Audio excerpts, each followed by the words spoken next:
The Mickey Cobras formed in the year 1954 on Chicago's west side on the corner of Roosevelt and Maxwell. The founder of the Mickey Cobras was James Cogwell. The Mickey Cobras back in 1954 until 1960 were known as the Egyptian Cobras. During the mid-1950s, the Egyptian Cobras fought heavily with a gang called the 14th Street Clovers. The 14th Street Clovers were the gang that later became the Vice Lords in the late 50s. After several members of the 14th Street Clovers were incarcerated by 1957, the Egyptian Cobras had less competition. While incarcerated in the St. Charles Reformatory for Boys, the Clovers organized and became the Vice Lords. When the Vice Lords returned to Lawndale in the year 1958, they soon swelled into a force to be reckoned with. The Vice Lords were very aggressive and the dominant gang in Lawndale, therefore, they immediately began to tear away at the Egyptian Cobras. By the year 1960, the Vice Lords had swelled in such large numbers that there was no room for Egyptian Cobras, and they evacuated to the south side of Chicago. They relocated to the Woodlawn community to start a new beginning after they learned from their mistakes against the Vice Lords. They even changed their name to the Egyptian King Cobras, which is no relation to the Black King Cobras headed by Jerome Shorty of the Black Disciples. Around 1961, James Cogwell was killed, leaving Henry Cogwell in charge of the Egyptian King Cobras.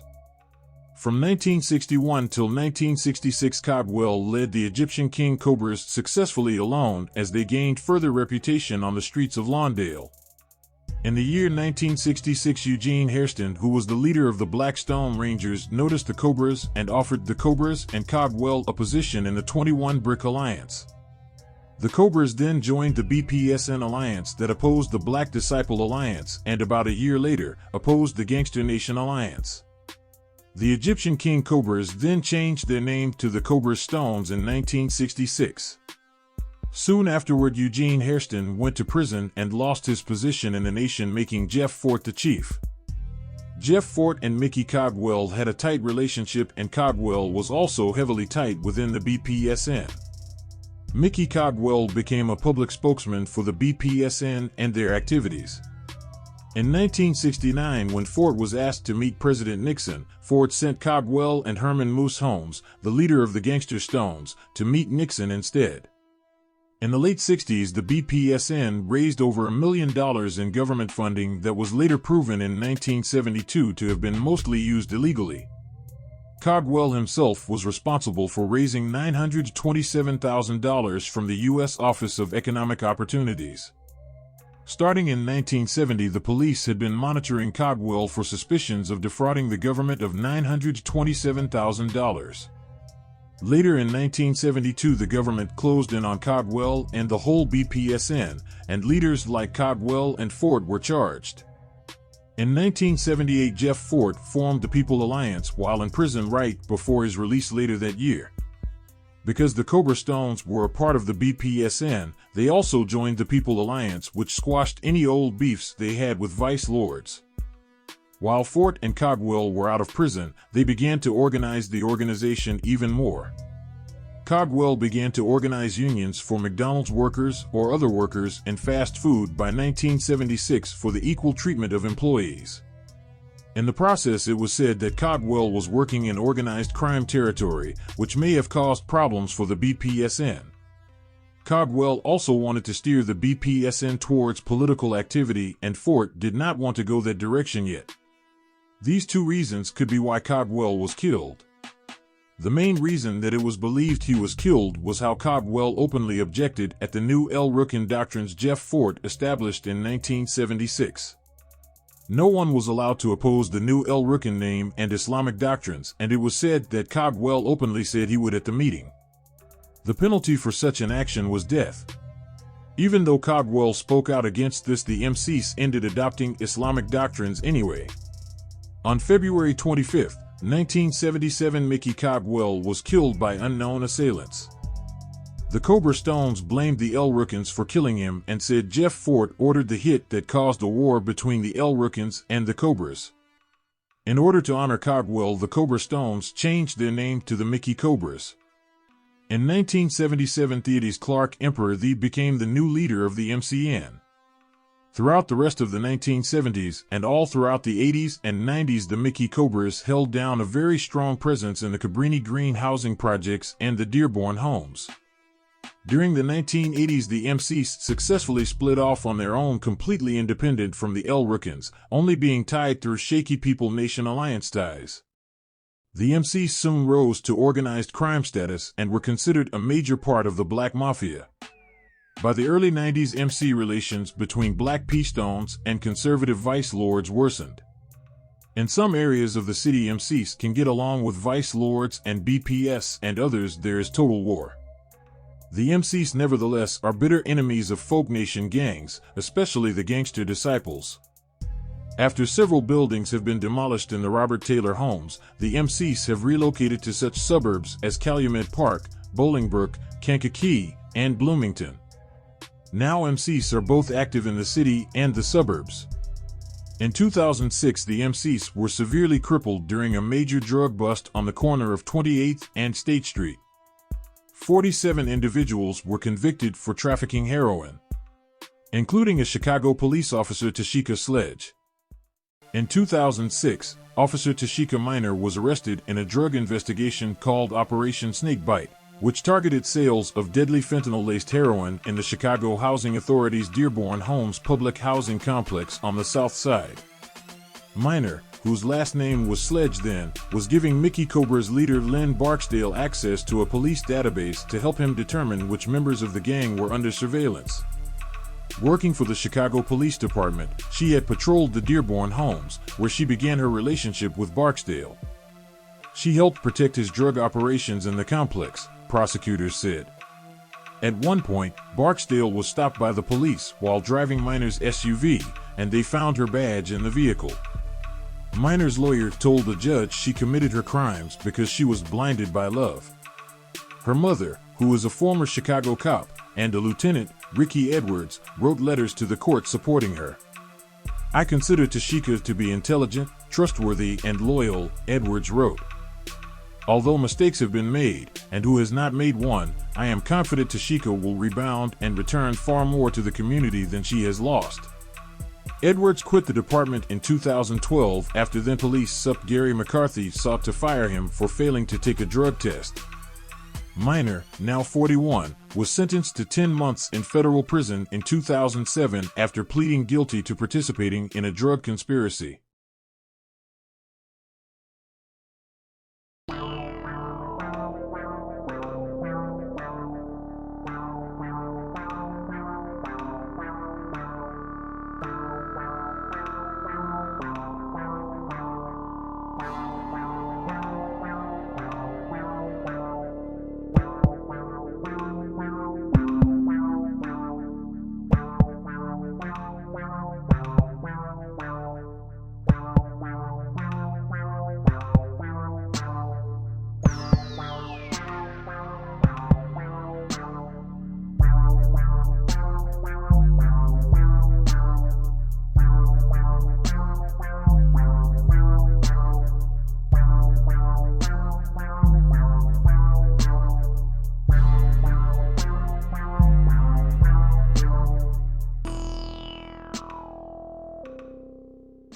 The Black P Stones were started by Jeff Fort and Eugene Bull or King Ball Hairston.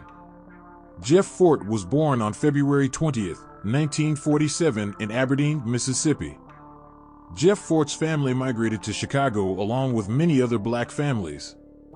Jeff's father, John Lee Fort, obtained a job at a steel-producing factory on the south side of Chicago. Therefore, Jeff Fort and his 10 brothers and sisters moved up north.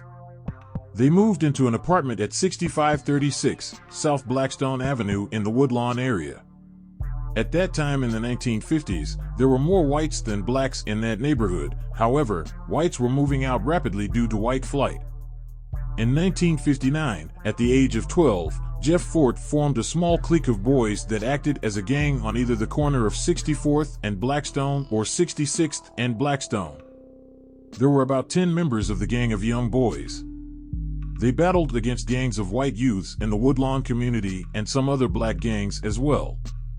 Jeff Fort's crew consisted of kids that knew each other from the neighborhood or from the Audie Home, which is a Cook County Temporary Juvenile Detention Center, and the St. Charles Little IDOC. In 1960, when Jeff Fort was 13 years old, he was fighting with a local rival gang known as the Blackstone Raiders, not Rangers, from 70th Street, headed by Eugene Bull Hairston. The Raiders were older boys and Hairston was older than Fort. Hairston was a very tough gang leader that used his muscle. Fort's gang and Hairston's made a truce and merged their gangs to become the Blackstone Rangers. Back in the early 60s, Jeff Fort's nickname was Angel because he smoothed any Ranger problems over. The Rangers were a small-time gang in the early 60s that engaged in petty criminal activities such as vandalism, shoplifting, and common thuggery. One thing important to know is that this time Eugene Hairston was the leader of the Blackstone Rangers while Jeff Fort was second in command. By 1964, the Rangers began to recruit in heavy numbers because of the heavily growing Devil's Disciples. In 1965, the Rangers met with Reverend John Fry. Reverend Fry helped the Rangers receive federal funding to help the organization develop. At that same point in time, the Rangers were growing in numbers greatly. Reverend John Fry helped to guide Fort and Hairston on becoming a street gang government structure. He advised them on how to organize and collect government funding in order to greatly expand their empire. Hairston mainly commanded the older Stones while Fort mainly headed the young Stones. In 1966, Fort and Harrison met with a group of gang leaders that headed different gangs that were rivals of the Rangers. The two offered the gang leaders a truce and to also form a council. The council would be named the Main 21. This meant that all the gangs would unite into one alliance. They named the alliance the Black P Stone Nation, or BPSN for short. This alliance is very similar to the People Nation that exists today. Each gang within the Main 21 BPSN was a brick in the 21 brick pyramid. The top stone or brick was the Blackstone Rangers. Power was more or less shared among the bricks. However, if one of the other Main 21 council members developed a massive amount of power, they would mysteriously end up murdered and replaced. This is also how the first stone symbol was adopted, which is the 21 brick pyramid. On June 6, 1966, Eugene Hairston was sent to prison on drug charges. In the infancy of the BPSN, they had not become able to run a gang with a leader behind bars. Therefore, Jeff Fort became the new and undisputed leader of the BPSN at the age of 19 on the streets. However, there was still a promise made to Hairston to reclaim his throne when he was to be released. In 1968, Hairston's top spiritual leader, Paul Martin, aka Prophet Paul, was executed by the Rangers, which enabled Fort to take the throne. Also in 1968, Hairston was released from prison and managed to regain some of the nation back under his wing because much of the BPSN was Hairston followers, especially the Titanic Stone branch. Later in that same year, Hairston ordered 6 14-year-old Rangers to kill David Barksdale, who was head of the Black Disciples.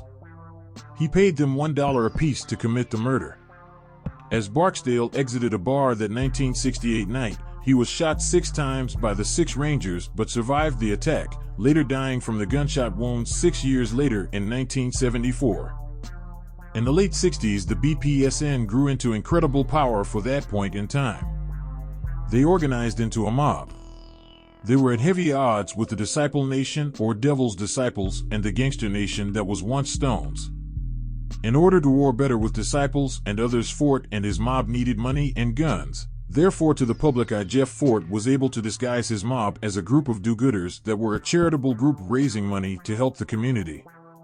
The Stones also used extortion tactics to extract money from small business owners by threatening violence if the store owners ignore the charity set up by Stones. Gang apologists and liberal politicians fell for it and helped Fort raise money for his organization from the federal government. In 1969, Jeff Fort was invited to the inauguration of President Richard Nixon. Fort did not attend, but sent one of his men and also Henry Cogwell to it. The BPSN successfully were put on the federal government payroll system. In 1968, the federal government found some suspicious activities within a job training program headed by the Stones. In 1968, Fort began to beef with Fred Hampton and the Black Panthers. The Black Panthers were trying to gain influence in Jeff Fort's neighborhood, and this angered Fort. He then threatened that he would start killing Panthers if they didn't leave. In December of 1968, Fred Hampton visited Fort at his headquarters to discuss the matter. Jeff Fort showed his power to Hampton by snapping his fingers, and 100 Stones came out with shotguns, machine guns, and other guns or weapons. Fred Hampton was then shown the power that Fort had on the streets even at his young age of 21. The Stones had already killed a Panther before this meeting. That was how the beefing began. After a while of talking, Hampton agreed to pull Panther influence out of Stone territory. The Stones waged into bloody gang wars from 1966 to 1968 with the Disciples and the Gangsters. In the early 1970s, the federal government was beginning to close in on Jeff Fort. As I mentioned earlier, in 1968 the federal government began investigating Fort and the Stones for misuse of government funding. The government had given the Stones $900,000 to $1.4 million for the job training program, and now their investigations began to discover how Jeff Fort was mismanaging government funds for illegal activities. In 1971, John Fry stepped down from advising the BPSN. In 1972, Jeff Fort and some others were brought up on charges for mismanaging government funds from the government. He was then sentenced to time at Statesville Prison until 1974. In 1974, he was transferred to Leavenworth Prison until 1976. All funding to the BPSN was then shut down, but it was too late. The BPSN had already established great power and had profited from the money they received in the 1960s. The BPSN had already taken the money they received and turned it into more money. Now that the BPSN was heavily developed, Jeff Fort was able to remain the undisputed leader even while incarcerated in Leavenworth Prison. While Fort was imprisoned, Mickey Cogwell, leader of the Cobra Stones, later known as Mickey Cobras, was leading the BPSN on the street. In 1974, Fort placed Thunder in charge of the Statesville Stones and Hairston was running the Stones in Menard. By 1974, Hairston was up for parole. Therefore, he decided to send word to the Titanics that he was going to be released and to have some soldiers ready for a complete takeover of Jeff Fort and regain the BPSN into Hairston's favor. Several supporters were awaiting the parole of Hairston, mainly all from the Titanic Stone branch. Hairston's parole was denied, and that was when Mickey Caldwell was able to seize control of the BPSN and cause more Hairston supporters to follow Fort. This meant that those supporters that were awaiting Hairston's return were attacked by Fort Stones, which caused a brief bloody gang war mainly between the Titanics and the rest of the BPSN. This caused some Titanic Stone leaders to get incarcerated. Statesville and Menard then fell under total control of Jeff Fort. In 1975, Eugene Hairston King Bull was released from prison after being incarcerated for the solicitation of the attempted murder of David Barksdale back in 1968.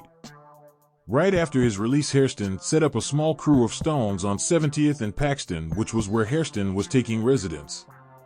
One day he left his apartment to go to the cleaners on 71st when two men jumped out of a car and shot Hairston 3 times. Hairston fled to the cleaners and called for help. Hairston survived the attack, then moved to the north side of Chicago where he set up the North Side BPS. This is the story of how we have Stones on the north side of Chicago.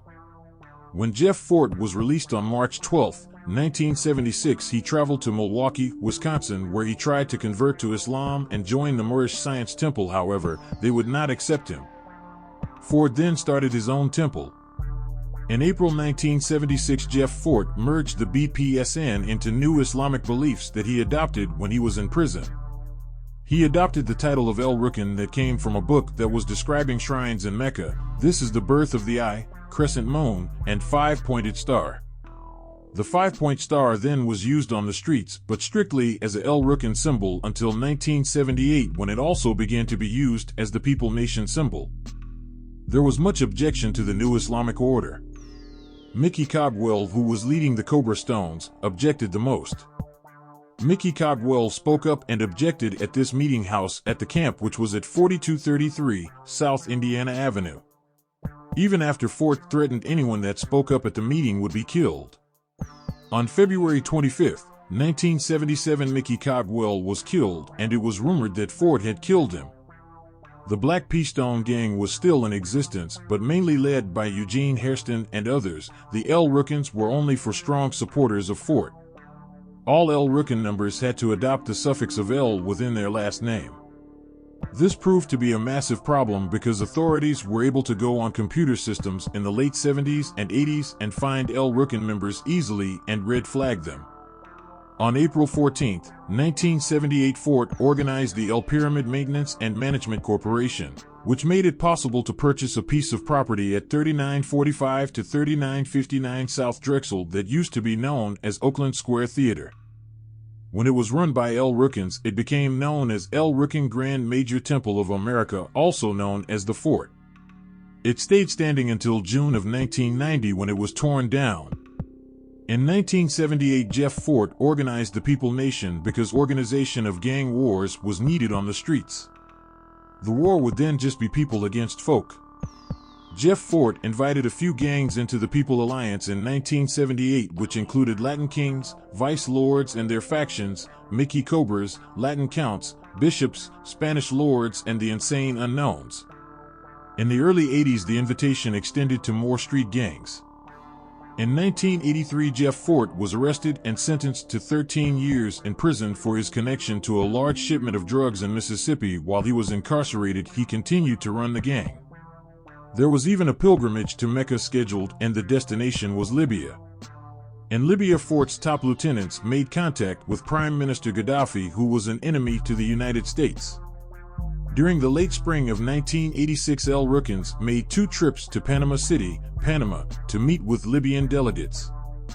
They worked out a deal with the Libyans to exchange $2.5 million and an asylum in Tripoli for some high-powered weapons. When the El Rukns were going to get the weapons, they were going to launch a wide-scale urban assault on the police and other government institutions, which was to be Operation Rukn. Fort was then tried on terrorist charges. Then in 1987, Fort was sentenced to 80 years in prison. In another round of convictions, Fort was tried for murder charges in 1988 and sentenced to 75 more years in prison along with 50 other high-ranking members. In 1988, the Rukn name disappeared and the Black P Stone name reappeared.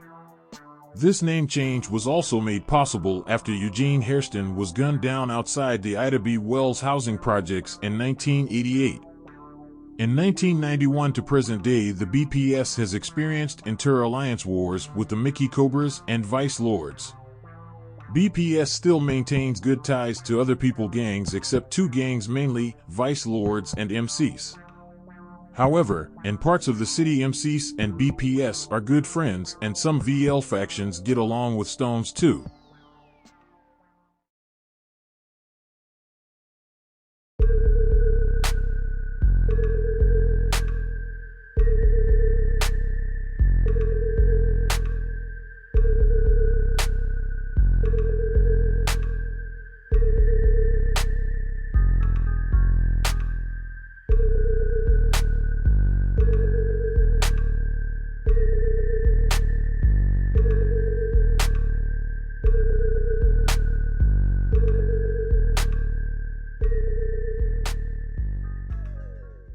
The Titanic Stones faction of the Black Stone Rangers Coalition, which later became the Black P Stone Nation in 1966, was formed on 39th and Lake Park and 43rd and Indiana. They were formed by two of the main 21 leaders of BPSN, Randy Dillard and Herbert Stevens. Rube aka Randy Dillard ran the 43rd Street branch and Thunder aka Herbert Stevens ran the 39th Street branch. Rube and Thunder were two of the most revered leaders of the BPSN at that time.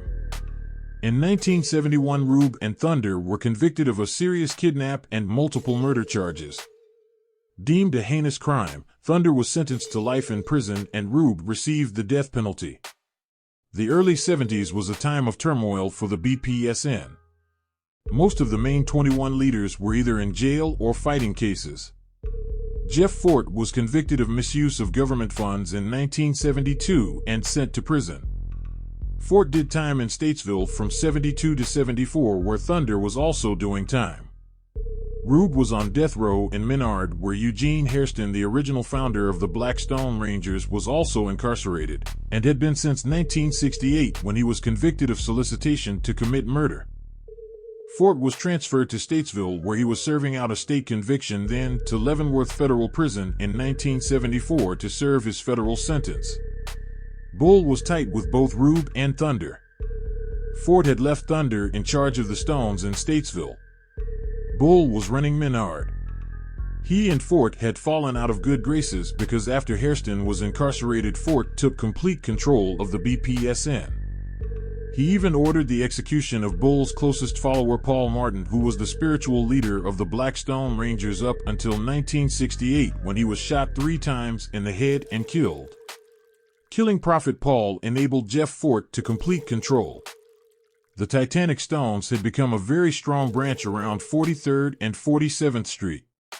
The 39th Street Titanics had dropped the Titanic moniker and were now ardent followers of Jeff Fort and simply BPSN. Bull ordered his younger brother Leroy Lil Bull Hairston to seize control of the Titanic Stones branch, which he did. Bull's plans were to use the Titanic Stones as a springboard to regaining control of the BPSN. Since the buzz on the streets was that Bull was coming home, a large following of Stones began to unite behind Lil Bull and the Titanics. Thunder even began to take Bull's side, which gave control of both Statesville and Menard to Bull. But Bull's parole was denied in 1974, and an all-out war erupted between Bull's followers and Fort's followers. At first, Mickey Cogwell remained neutral and was only running the Cobra Stones. Jeff Fort's younger brother Benny Fort was running his followers, and Lil Bull was running Bull's followers. Both crews were killing soldiers on either side. The Titanic Stones were the anchor for Bull's side. Then, after extensive phone conversations with Jeff Fort, Mickey Cogwell consumed official leadership over the nation, which pulled a third of Bull's followers to Fort's side. Lil Bull was convicted of armed violence and sent to prison. Fort's followers in Statesville had seized control away from Thunder. Thunder then left the BPSN and became a devout Moorish American embracing Islam. Willie Dollar Bill Bibston became the leader of the Titanic Stones on 43rd Street. Under Dollar Bill, the Titanic Stones began to follow the orders of Mickey Cogwell and Fort's followers. Bull was paroled in 1975 and surrounded himself with a small crew of his loyal followers who became his team of bodyguards.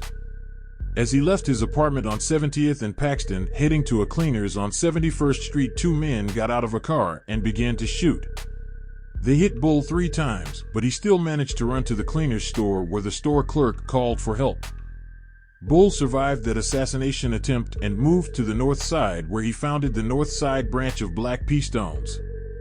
Jeff Fort was paroled in 1976 and resumed control of the BPSN. He met up with James Prince Yak Brantley.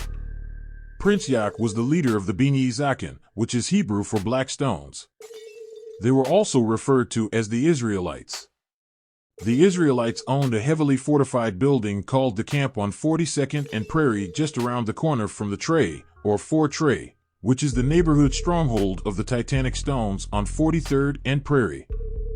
The official name for the camp was the Sons of the Ancient Israelites Holy Temple. They had 2 large 6-point stars, the Hebrew Star of David, no affiliation to the Disciples' Gang, of course, painted on the front wall of the building. Yak was teaching Fort how to establish a religious sect. Being much older than Fort, Prince Yak was already in his 60s by the early 1980s. Brantley was a mentor to Jeff Fort, and he allowed him to use the camp to hold a large meeting of the BPSN. At that meeting, Fort announced the end of the Main 21 and the name Black P. Stone Nation and unveiled his new plan for El Rukn. Many Stones were not allowed to join El Rukn. Fort only selected those loyal followers whom he trusted. Only Dollar Bill, who was a cunning drug dealer, was selected from the Titanic Stones to become El Rukn. The rest of the Titanic Stones were left on their own.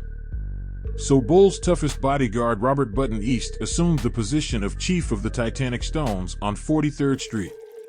By 1980, Dollar Bill had quit the El Rukns and returned to the Titanic Stones as second in command or general. When Dollar Bill left the El Rukns, he also had secretly set up a connection with the El Rukn drug suppliers. The El Rukns were controlling the entire Midwest market for teas and blues, which combined worked like a synthetic heroin. The Titanic Stones muscled their way into controlling over 30% of the teas and blues market in Chicago, which cut into the El Rukns. Jeff Fort was angry with the Titanic Stones for not only muscling their way into his drug market, but also because they were not paying the El Rukn street tax, which they had imposed on all South Side drug dealers, including the Disciples at that time. Also because they refused to drop the word Stone from their name. After multiple threats, Fort decided to send a hit squad to 43rd Street to eliminate the Titanic Stones. The El Rukn hit squad arrived on 43rd Street, and one of the El Rukns, Derek Keys, fired prematurely and only hit Dollar Bill. Dollar Bill was killed on the spot, and the rest of the Titanics escaped unharmed.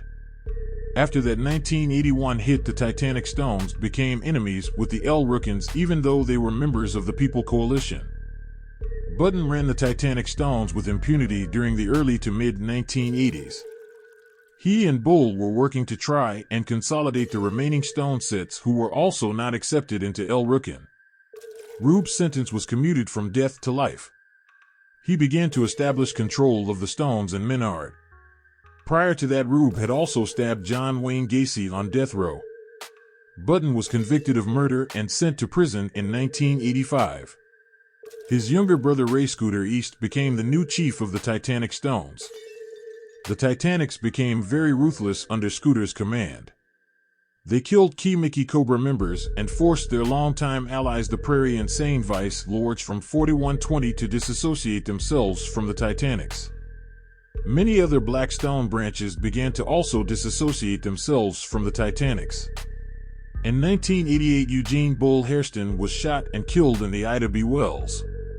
Later that same year, Scooter was arrested and beaten by the police from the 51st and Wentworth Station. They hated the Titanic Stones because of a slew of unsolved murders that they knew the Titanics had committed but could not be solved. The Titanic Stones were hardcore bangers. 70% of the members were hardened killers in their upper 20s and 30s who had been through the prison system and knew, like the Rukns, how to pull off near-perfect murders. While in police custody, Scooter died from a bag of cocaine that he had swallowed to conceal it from the police that burst open inside of him when he was beaten.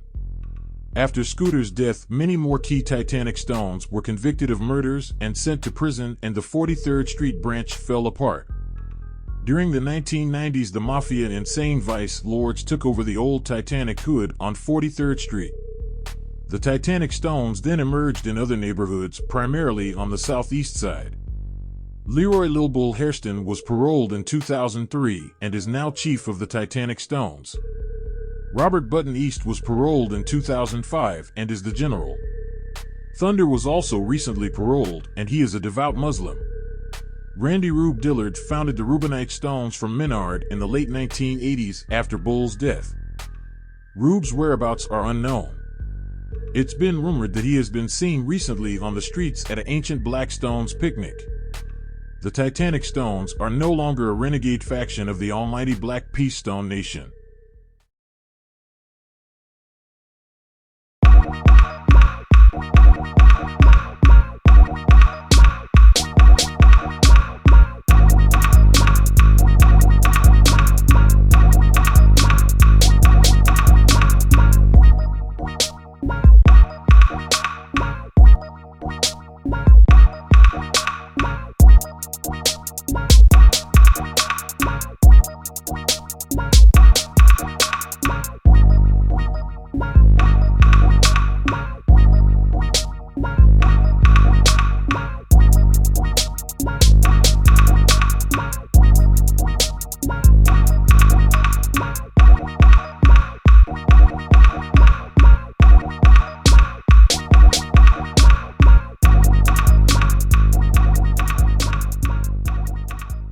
I don't exactly know how far the Gangster Stones go back or what they were known as before they joined the BPSN, but they have their foundation on the east side of the Woodlawn neighborhood. The group was put together by Melvin McKay in the early 1960s or before. At one time, they were the largest BPS faction on the south side of Chicago. I don't exactly know when the Gangster Stones spread to the Roseland neighborhood, but they were there by the early 1970s, at the latest at 104th and Corliss, right outside Corliss High School. I believe the Gangster Stones got to Roseland much earlier because Black Peace Stones were in this area for a long time before the 70s. When it came to the west side of Chicago's settlement, Stones were just not well organized in that part of the city, as vice lords, Egyptian Cobras, and Roman Saints ran the west side. Stone pockets were located in North Lawndale as they fought various rival gangs. Some of these groups of Stones were Cossack Rangers, Pimp Stones, and even some Cobra Stones. By the year 1970, 16-year-old Daryl Moose Man Ebony from the 104th Street branch came to the west side. He put Gangster Stones in the Henry Horner projects as they quickly spread in the older buildings in these projects. A headquarters was established on the west side was at 1625 West Washington Boulevard in the near West Side neighborhood, which was just blocks from the Henry Horner projects. This was a temporary headquarters until the Gangster Stones could wrestle these buildings away from other gangs. Supreme Gangsters were also trying to build themselves in these projects at the same time, so war ensued, and there was even violence between Stones and vice lords. Some groups of Stones began aggressively recruiting in these projects as they violently attacked youths that refused to join. However, this wasn't the orders of the Gangster Stones to do this. As a result of the aggressive recruitment, the Gangster Stones grew well in these buildings. For the first time, a Black Peace Stone section was officially established on the west side, which was guided by West Side founder Daryl Ebony. Ebony taught these young men in the projects the ways of the Stones. Before GSN, Black Peace Stones had difficulties setting up on the west side, as they would often face expensive code violations from the city when they tried to open legit businesses. Moose Man brought Gangster Stones in smoothly and guided many Henry Horner youths in an organized direction. The Gangster Stones became the dominant organization in these buildings, conquering the vast majority of the older buildings in the complex. The Gangster Stones also operated the most sophisticated drug market. At some point, Henry June Bug Brown took over leadership of the Henry Horner operations, even though Moose Man was always a behind-the-scenes leader. Moose Man taught Gangster Stones fearlessness in the face of the enemy, and he was only 15 years old when he created the Gangster Stones, but did not fear going up against older adversaries. Henry Brown was also a moneymaker just like Moose Man, and June Bug was also a real gangster as well. In the year 1986, when Jeff Fort and many El Rukns were being charged with accepting weapons from Libya in exchange for money, great disarray fell upon the El Rukns, and it soon looked like the nation would fracture into chaos. This is when Jeff Fort entrusted Moose Man to restore order and keep the factions of the El Rukn Empire in order. Gangster Stones had always honored both Jeff Fort and Eugene Hairston and did not partake in the wars between both supporting groups. Once Moose Man was bestowed with the honor of keeping the nation together, he created CSA, which effectively unified the Stone branches into peace. And this is why it is said Moose Man put the P or peace in Black Peace Stone. CSA concepts are still honored by the Gangster Stones, and this prevents Gangster Stones from getting involved in wars with any other BPS branches. The Gangster Stones were still operating at 104th and Corliss all through the 1970s and 1980s, and even got pretty strong in the early 1990s until about 1994. Henry June Bug Brown operated a complex drug operation in the projects. Brown also had zero tolerance for anyone that owed him money. In March 1995, June Bug was infuriated that a man took a car and $3,500 from Brown. Brown knew who the man was, but could not find him, so Brown paid a visit to the man's brother and sister's place because he knew where they lived. That brother was Gaddis Johnson. Brown and his wife came to the door, and when the door was answered, Henry Brown pulled out a gun and demanded that Gaddis Johnson come with him and get in his van. Brown was accompanied by his wife Ladrina Stewart. The two of them drove Johnson to the fortress on that March 8, 1995 evening. Brown ordered all the Stones standing in front of the building selling drugs to clear out of the way of the entrance. Brown met up with William Beach and Timothy Bellin, and they tied Johnson up with duct tape. The men forced Johnson into a closet with an angry pit bull that bit Johnson on the wrist, according to court documents. The men then pulled Johnson out of the closet and called Johnson's sister and put the screaming Gaddis Johnson on the phone. The three men demanded Johnson's sister pay up what her other brother owed. When his sister could not produce the $3,500 her other brother owed, the men proceeded to heat up butter knives and metal coat hangers on the stove until they were scalding hot. Then they burned Johnson several times with the searing hot objects while Johnson screamed in pain over the phone. The men then poured chlorine, bleach, and salt into Johnson's wounds, causing incredible pain. All this torture went on for 2 days. Then the men untied Johnson and ordered him to put his clothes back on. They then tied him back up and put a duffel bag over his head and led him back into the van and drove to another apartment where they asked him again where his brother was. And when Johnson still said he did not know, they said they gave up and were just going to put a bullet in his head and heart by the railroad tracks, and they brought Johnson back to the van.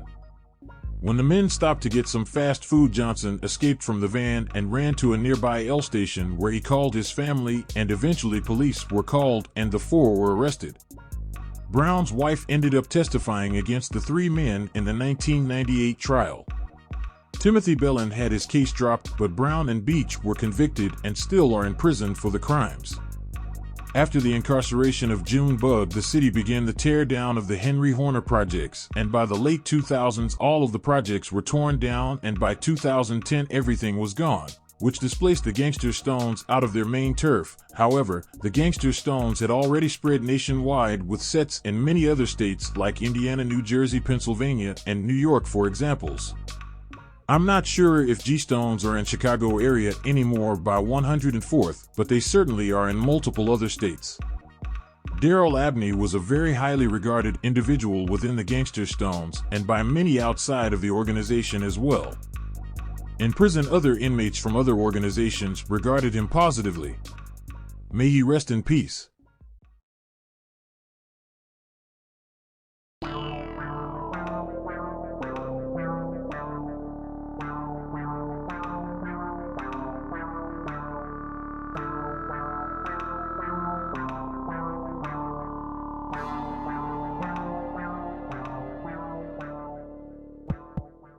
The story begins in the late 1960s on Chicago's west side when a vice lord faction called the Harlem Mafia Vice Lords were formed. The Harlem was used to signify that the HMVLs were from a predominantly black neighborhood. The branch was formed by Lord Casper. This particular branch held very strong black power beliefs and distanced themselves from other races. Sometime in the 1970s, the HMVLs adopted a second name called the Ebony Vice Lords. Both names were accepted, but they were primarily known as the Ebony Vice Lords or EVLs. In the early 1980s, the Vice Lord Nation adopted a new doctrine developed by the new leader of the whole Vice Lord Nation, Willie Johnson aka Minister Rico, that allowed whites and Hispanics and other races into CVL and other branches of VL. Lord Casper and the EVLs were upset by this new doctrine and heavily objected to it. As a result of Lord Casper's rejection, he began to heavily associate with Rukns, who were still a black power group at the time. Within a very short time, within the early 1980s, Lord Casper broke the EVLs out of the Vice Lord Nation and instead assimilated them into the Rukn Nation, mainly under Jeff Fort's Black Stone Brick within the 21 Brick Pyramid. The EVLs then changed their name to Gangster Stone Vice Lords or GSVL. However, they were no longer a Vice Lord branch, but instead Lord Casper kept the Vice Lord name, though they were not Vice Lords anymore. About 3 years later, Lord Casper was kidnapped and killed by unknown Vice Lord gang members.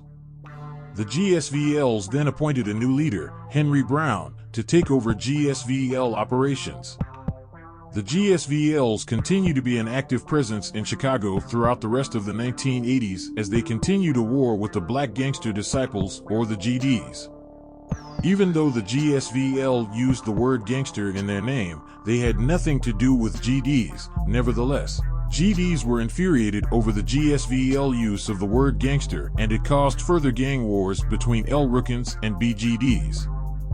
Because of this heavy disagreement over GSVL name, the top generals within the BPSN ordered the GSVLs to drop the gangster from their name in the early 90s.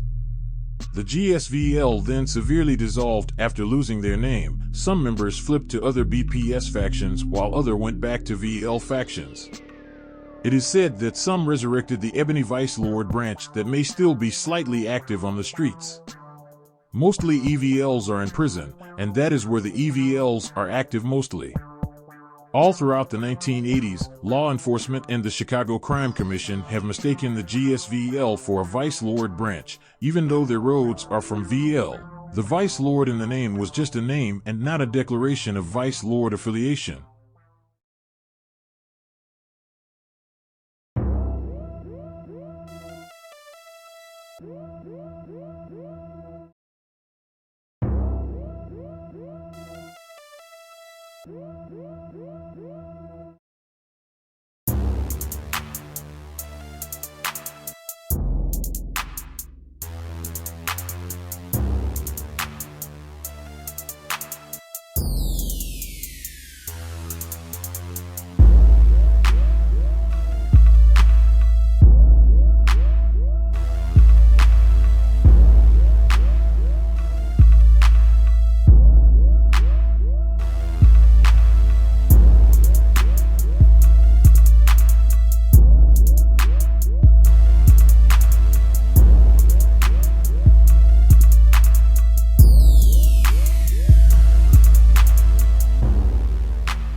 The Familia stones originated as the Puerto Rican stones, or PR stones, in the Logan Square community around 1968. However, the gang was actually founded in the correctional facilities by Danny Velez, who was previously a member of the Latin Eagles. Upon incarceration, Danny Velez joined the Blackstone Rangers street gang after being alienated from the Latin Eagles due to the belief that he informed correctional officers of the gang's criminal activity. After being incarcerated, Danny Velez, along with Tito Saprio and James Santana, formed the Puerto Rican Stones Nation, which was intended to be part of the larger Almighty Black P Stone Rangers.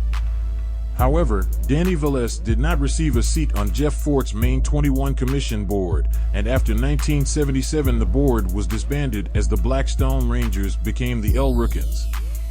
Danny Velez continued to operate as chief of the Puerto Rican Stones in the 1970s as the organization basically became a completely independent group without official recognition from the Rukns. A group calling themselves the PR Future Stones set up operations in the Albany Park neighborhood in 1983. The PR Future Stones of Albany Park were started by people who were originally Latin kings from Lawrence and Kimball, aka LK Street. Among them was an individual called Stoney. When a king member got killed, the kings didn't retaliate, so Stoney and other members splintered away to form their own mob on Leland called the PR Future Stones. The term future usually refers to soon-to-be gang members. However, the PR Future Stones didn't use the term in this reference, as most members were in their 20s. They tried to spread to other hoods and link up with the PR Stones there. But each group operated as a separate organization. They existed as a mob for at least a decade, and they even fought a war with the Kings from LK Street in the early 1990s, which the Kings started because so many former Kings had flipped. The PR Future Stones were able to fight off the Kings, and after a while there was a truce which led to the Future Stones being recognized as a legitimate organization. They then began to recruit heavily and made a fierce reputation for themselves. The gang fought vicious wars with the Assyrian Eagles, Spanish Cobras, and more prominently the Simon City Royals. The PR Stones are credited with the assassination of Simon City Royal leader Todd Dillinger Brewer. Additionally, the Stones were able to force the Royals off of Lawrence and Kimball, which had become their headquarters. The Stones were even going to neighborhoods where they didn't have a presence, such as Uptown and Humboldt Park, to pull missions just to get recognition. After a while, they were basically one of the deepest and toughest mobs in Albany Park, maybe even the whole North Side, and many of them went to Roosevelt, Von Steuben, and Sen. Meanwhile, the PR Stones of Logan Square had set up shop in Edgewater on the corner of Alvey and Clark and fought a war with the emerging Spanish gangster disciples. However, in the early 1990s, after long-standing wars with the maniac Latin disciples, Latin Eagles, Simon City Royals, and other neighborhood street gangs, the Stones were forced from their stronghold in the vicinity of Diversity and California. In around 1992, a Stone named Berlio and many members related to him literally took over the mob from Stoney, who was incarcerated. They then titled the gang PR Familia Stones because of the blood relations within the gang's hierarchy. Berlio, his brother Papo, Slice, Dave the Brave, Fly, E.T., Dirt, Bird, T.Y., and others were connected along family lines. However, when Stoney got out of jail, he still led a group called the PR Future Stones who were loyal to him. So, at the same time there existed PR Future Stones and PR Familia Stones in Albany Park. They were separate and run by different people. Most of the Future Stones flipped Familia Stone over time. However, the Familia Stones got along with the Kings from LK Street from 1992 to 1994 until Berlio wanted them off Lawrence and Troy because he had an operation there. At the same time, he wanted the Imperial Insane Vice Lords off Ainsel for the same reason. The Familia Stone Nation, or FSN, had already pushed the conservative Vice Lords out in 1993 for drug turf. So, under Berlio's orders, the FSN started a war with both the Kings and IIVLs at the same time. So, even though the Kings from LK Street fired the first shots, it wasn't a war they wanted with the FSN, because Mike and Jason, leaders of the LK Street Kings, knew they were outnumbered and the LK Street Kings were not getting along with the other Latin Kings. Renegade, an LK member who was a former CVL, was killed first when the FSN tried to kill Mike and Jason at their building. Widget, a Stone member, was killed next and the war escalated from there. Berlio was later killed by his own Stones, and a lot of the leaders were arrested, shot, or retired. For a time, the FSN were considered renegades in the People Alliance and were not safe in Cook County Jail or the prisons. But after so many of them got locked up, they made a place for themselves within the county and the prisons. Sometime throughout the mid-1990s, the gang dropped the PR from their insignia to better represent their racial makeup, due to the fact that many members are non-Puerto Rican. In 1996, Slice assumed the rank of Inca of the Albany Park Familia Stones. He was said to brutally enforce gang laws, tax members of the gang who sell drugs, and disrespect older members of the gang. This angered some high-ranking Stones, many of which were locked up in correctional facilities. In 1998, after various altercations with other Familia Stones hierarchy, Slice apparently became bitter with the Familia Stones, and internal corruption and/or even possible cooperation with law enforcement is rumored to have become a factor in this case. Members of the Familia Stones soon became aware of this and murdered Slice in retaliation. The organization is now controlled by a council consisting of several high-ranking members. The Familia Stones continue to exercise a strong presence in the Albany Park community, particularly along Kedzie Avenue. The gang has few allies on the streets and are known for initiating violence to protect their territory as well as enhance their reputation. However, they are currently in a state of turmoil due to warring factions and other internal issues. The FSN will not hesitate to war with any nation, although they generally remain tight with the BPSN because the BPSN has not attempted to take over their mob. When the FSN approached them about being on their map, the BPSN wanted to pick their leader, so the FSN declined. So, even though the FSN goes under BPSN literature, they are not one of the 21 bricks.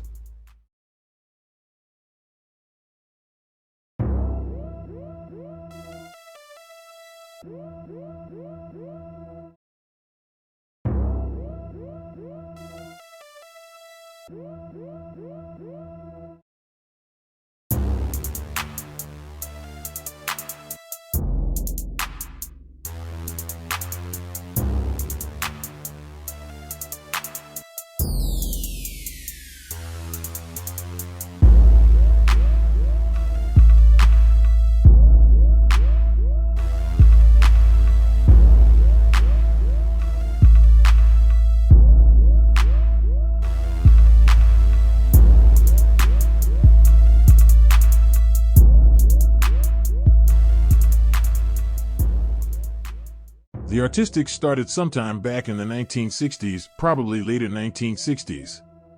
Some say 1976, but that was the year they became known as Artistic Kents. The first formed at 21st Street and Marshall Boulevard in the Marshall Square section of the South Lawndale neighborhood. The Kents battled against the Tutu Boys, 2-6 and Satan Disciples as their main rivals. The main allies of the Kents were Cullerton Deuces and Latin Kings. At some point in time, the Kents opened up at 27th Street in the Little Village section of the South Lawndale neighborhood. The Kents were known to be excellent graffiti artists, hence why they had artistic in their name. Sometime in the 1970s, the Kents became very close with the North Side gang, the PR Stones. Some PR Stone gang members moved near 21st and Marshall in the year 1980, and they managed to unite Kent concepts with PR Stone concepts, thus creating the Stone Kents. This merger also got the Kents into the People Nation Alliance in 1981. In the 1980s, the Stone Kents were going strong, but by the late 1980s, members started flipping to Latin Kings, and by the early 1990s, most members had flipped to becoming Latin Kings. By the mid-1990s, the Stone Kents went extinct.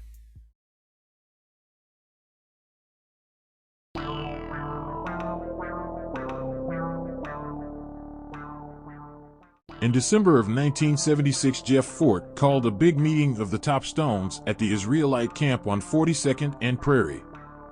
The camp was a building very similar to the fort which the Rukns had not purchased yet. The camp was a very heavily fortified building and was the headquarters of the Israelite Stones, led by James Prince Yacht Brantley. The Israelites were a different branch of Stones. They used their Hebrew religion as a cover. The camp was their mosque. Their symbol was the six-pointed Jewish Hebrew Star of David for religious reasons. They had no affiliation to the disciples. Prince Yacht was some sort of mentor to Jeff Fort. He was a lot older, already in his 60s by the 1980s. Prince Yacht's style became the model of which Jeff Fort would build the Rukn empire. He used what he learned from Yacht to establish the Rukns. It was at that meeting at the camp that Jeff Fort announced that there was officially no more Main 21 and that only chosen followers would go on to become Rukn, and that the name Black P Stone was to be used no more. Any stones who were not chosen to be El Rukn were simply left hanging.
The Apache Stones branched off the Black Pea Stones in 1982.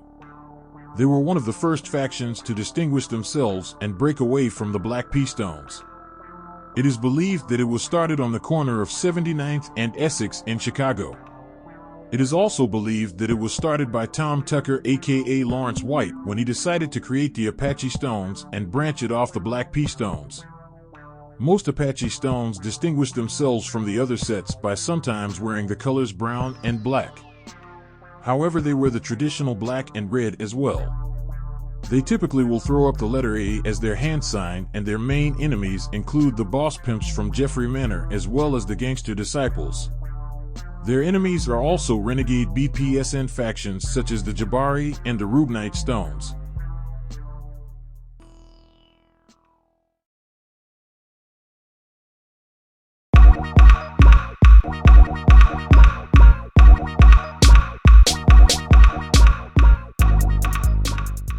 The story begins in the year 1983 at the intersection of 23rd Street and Division Street in the suburb of Melrose Park when 6 Mexican youths got together to form their own crew. BJ, Frankie, Nopal, Big Juan, and the Franco brothers. The youths called their crew the Los BBs that they formed to protect each other against the growing number of gangs moving into Melrose Park, Franklin Park, Stone Park, Maywood, and Bellwood areas. The Gangster Disciples and Vice Lords were trying to expand their territory in all of these suburbs, and the GD Simon City Royals and Imperial Gangsters were giving these youths a hard time. The only gang that befriended the Los BBs was the Latin Kings. But the Los BBs did not join the Latin Kings. Instead, they expanded as a force of their own and grew a great deal in numbers in the Melrose Park suburb, expanding to the intersection of 16th and Lake. This is where they conflicted with Maywood Street gangs like the Gangster Disciples. Big Juan and his sister Nina were the main leaders of the organization since the beginning. The BBs then opened 17th and North Avenue in Melrose Park, aka Little Jungle.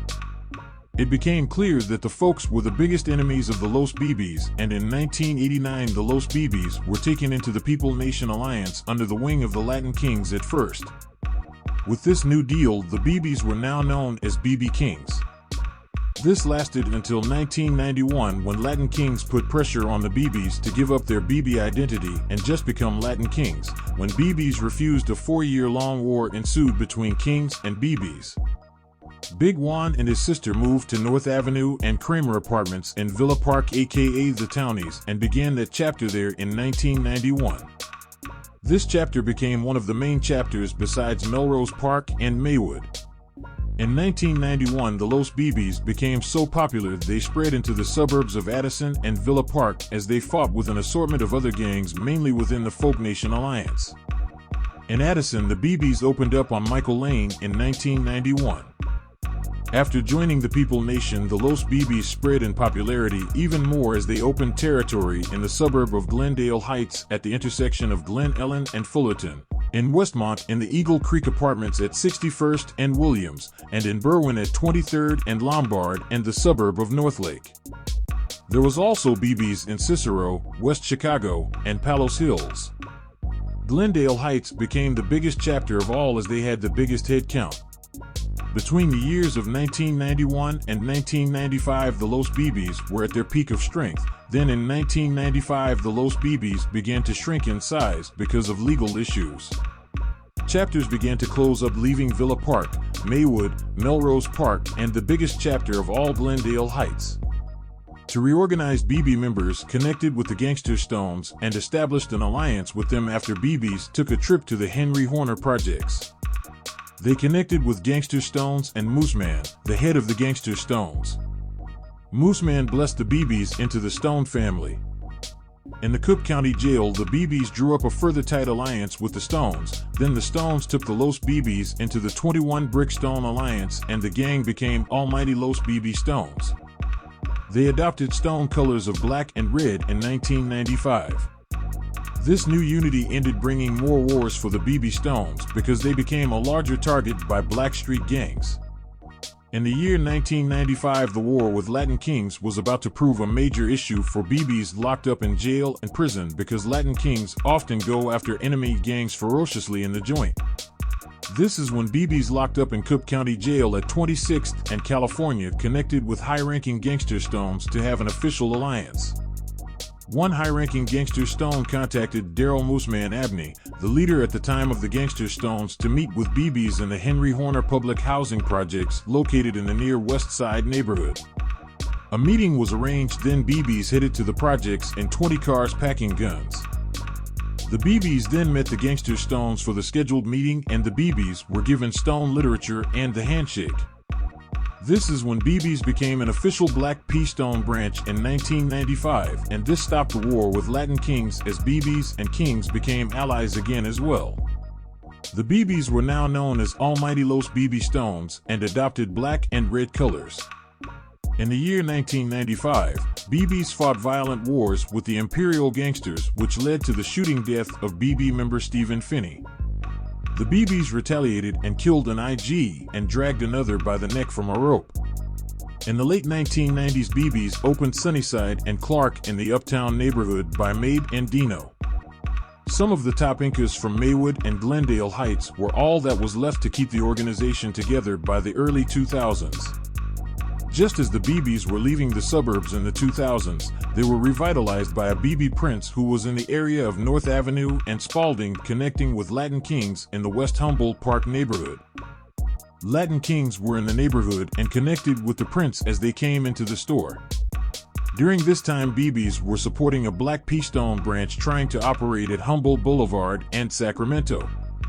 In the year 2006, the BB Stone Prince connected deeper with the Latin Kings of West Humboldt Park and the Black P Stones, and permission was granted for the BBs to open a new branch in West Humboldt Park at Crystal and Homan. Now all BB operations were at this new section. Los BBs had strong family connections with Latin Kings, which made for this inception to come along. One of the BB Princes grew up with a lot of the Latin Kings and was in St. Charles Harrisburg Correctional Facility with Latin Kings. Latin Kings would not allow any other allies into this area, but gave an exception to the BBs. The BBs would also support the Latin Stones from South Chicago. BBs from West Humboldt Park are a money-making group and are some of the few driving around the area in Rolls-Royces, Ferraris, and Lamborghinis. Now and again, wars between Black P Stones and Latin Kings and Latin Kings and Latin Stones causes disruptions in relations between BBs and Latin Kings. BBs also have conflicts with vice lords from Evergreen and Homan in West Humboldt Park. There are also personal beefs that happen now and again with Latin Kings and BBs, but the alliance remains intact. The Almighty Los BB Stones are still active on the streets of West Humboldt Park and Rockford today.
The Latin Stones have been around for quite some time, at least since the 1980s. They are heavily allied with the Black Pea Stones and are in the same family with Black Pea Stones and Familia Stones under the People Nation Alliance. The Latin Stones started in the year 1980 when the Spanish Vice Lord started in South Deering and the Spanish Gangster Disciples formed in South Chicago nearby. The SVLs and SGDs were started by the Black Gangster Disciples and conservative Vice Lords in order to break their racial boundaries and start a Latino faction of each of their gangs. They did not do this in collaboration with each other. In theory, the Black Pea Stones got in on the action and started their Latino offshoot gang called the Latin Stones that were placed in the South Chicago neighborhood to combat the SGDs. The Latin Stones have a very interesting history that ties in heavily to major events going on in the South Chicago community. In the year 1988, a major war began between a South Chicago gang called the Young Bloods and the Latin Kings that were trying to grow large in South Chicago. The war raged on for 2 years until the Latin Kings defeated the Young Bloods, causing the Young Bloods to join multiple South Chicago gangs, like Latin Counts, Latin Dragons, Very Mellow People, and Spanish Vice Lords. Some of these old Young Bloods didn't want to join any other gangs, so they started their own gang instead. These Mexican youths knew some big-time Black Pea Stones from the Northern Englewood Motown branch and became sponsored by the Black Pea Stones of Motown. They became a Hispanic gang of Stones known as the Latin Stones in the year 1990. The organization was put together by Husky and guys like PR. Husky and PR were not leaders, instead it was a guy with the last name De La Paz. Back at home in South Chicago, the Latin Stones were not recognized as legitimate by the various branches of Black Pea Stones in South Chicago except for the Maniac Pea Stones. The Maniac Pea Stones were a very significant branch of the Black Pea Stones and were always a top-tier branch close to both Black Pea Stones and the Rukrns. The Maniacs were mediators with conflicts between Black Pea Stones and Rukrns, and were the only branch of the Stones that was officially allowed to use the name Stone during the Rukn sanction days of the 1980s when Jeff Fort declared all Stones to be not legit. The Maniacs were the only exception. Because the Latin Stones got the blessing from the Maniacs, this was a big deal, especially since the Maniacs were also posted by 83rd Street. The Latin Stones were now declared legit by 2 major BPS factions, but it wasn't enough in the eyes of the Latin Stones, so they connected with the north side of Chicago and got further sponsorship from the Puerto Rican Stones and Puerto Rican Future Stones. Now that the Latin Stones were satisfied with 4 major Stone sponsors, they opened their first turf at the intersection of 82nd and Commercial in the South Chicago neighborhood and were of course fully taken into the People Alliance. The Latin Stones became slightly allied with Latin Counts in the area, but mostly allied with Black Pea Stones. The Latin Stones mainly engaged in wars with Gangster Disciples, Ambrose, and especially Spanish Gangster Disciples. The Latin Stones worked with PR Stones and Future Stones from the north side as they moved drugs, weapons, and reinforcements up and down Lake Shore Drive, bringing in significant revenue and keeping each of their gangs well armed and paid. Since the Latin Stones were so heavily allied with Black Pea Stones, they worked with the Black Pea Stones with this Lake Shore Drive trade too. This was serious business and really helped bloom the Latin Stones in their early years, and by the mid-1990s the Latin Stones were growing in popularity in South Chicago. By 1993 or 1994 the Latin Stones opened at 90th and Exchange. The Stones also opened up in the suburbs of Waukegan and in Kenosha, Wisconsin after Snaggs moved to Waukegan and founded both chapters and became the leader of those suburban chapters. I'm not sure exactly when it happened, but the Stones opened up at 82nd and Coles, which would later become a significant section.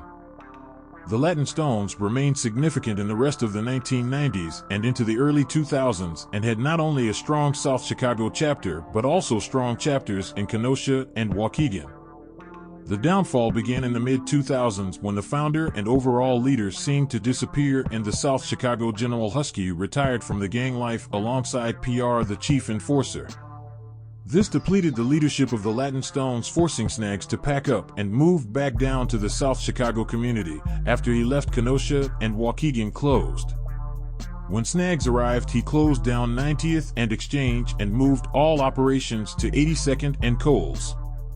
A war erupted in the mid-2000s with the Latin Counts, which was costly, and at this time the Latin Stones began to shrink but have remained active as a low-key group.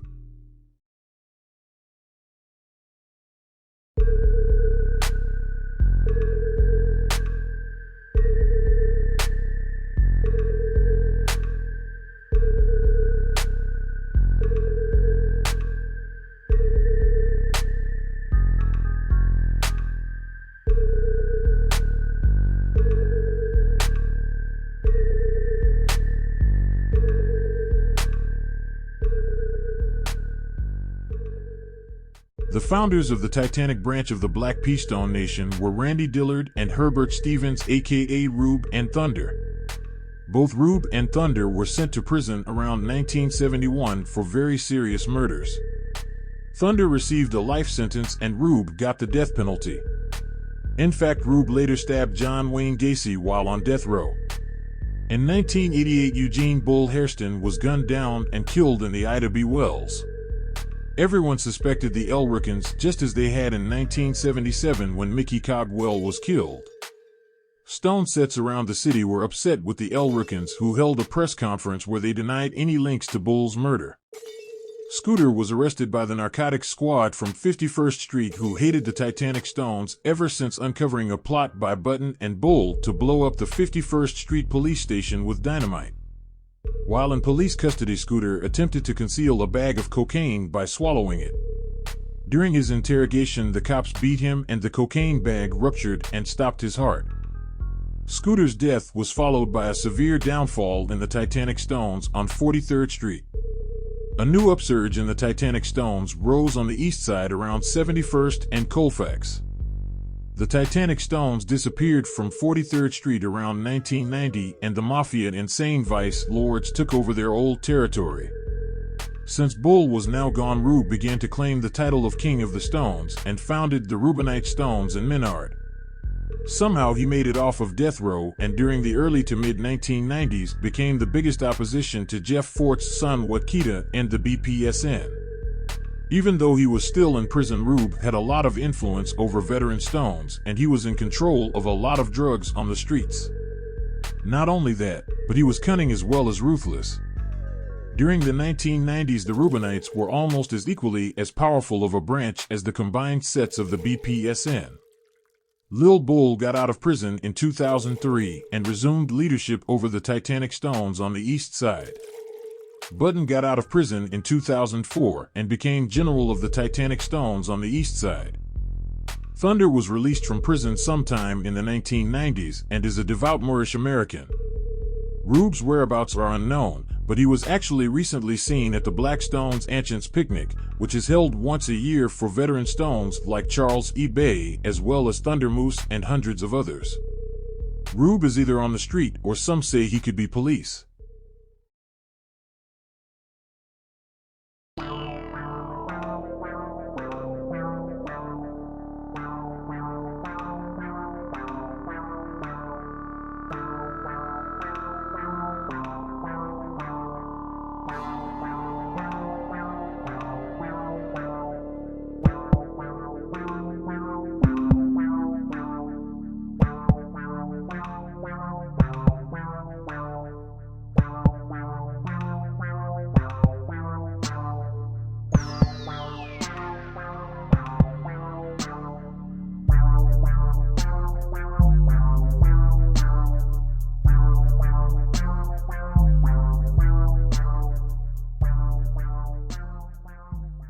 The Black Keystone are a fierce and recognized organization on the dangerous streets of Chicago.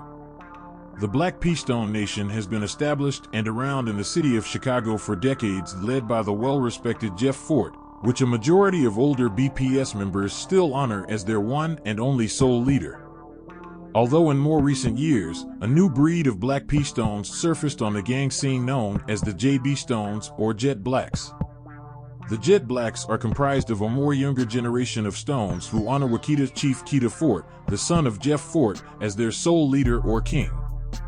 The JBs are more violent and more close-knitted compared to other BPS factions as well as rival gangs due to their membership being smaller. The JB's main headquarters and turf is located in North Englewood, better known as Motown. That's because in the process of raiding and ripping apart storage areas at the Rukn so-called fort here at 39th and Drexel, and at one of their alleged apartment buildings here at 64th and Kenwood, agents of the Bureau of Alcohol, Tobacco and Firearms, gang crimes officers, and other local, state, and federal authorities not only turned up what appeared to be an anti-tank rocket and launcher similar in construction to this law missile, but authorities, according to highly placed sources, now have information that the Rukns have been making contacts with radical Muslim groups in the Middle East. Authorities are looking into allegations that those contacts include Libyan leader Muammar Gaddafi. But U.S. Attorney Anton Valukas would have no comment when asked about such reports, and at a press conference today would only read a prepared statement about two alleged Rukns who were arrested today, reported generals Alan Knox and Trammell Davis.